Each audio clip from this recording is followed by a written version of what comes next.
ஆஞ்சநேயரை போல ஒரு வீரனோ, ஆஞ்சநேயரை போல ஒரு பக்தனோ, ஆஞ்சநேயரை போல உண்மையான ஒரு தொண்டனையோ வேறு எங்கும் நம்மால் காண முடியாது அப்படின்னு தான் சொல்லணும்.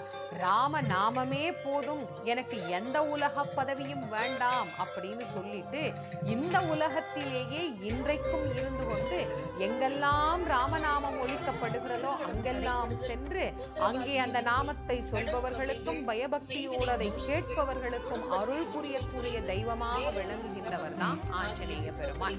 மாருதி, அனுமன், அஞ்சனை மைந்தன், வாயு புத்திரன் இப்படியெல்லாம் பல பெயர்கள் அழைக்கப்பட்டாலும் ஆஞ்சநேயர் அப்படின்னு அவர் சொல்லுகிற போதே ஒரு கம்பீரம் அந்த வார்த்தையில நமக்கு தெரியும். காரிய தடைகளை நீக்கி வெற்றி அப்படிங்கிறதை எப்போதும் நமக்கு பரிசாக கொடுக்கக்கூடிய தெய்வம் ஆஞ்சநேயர்.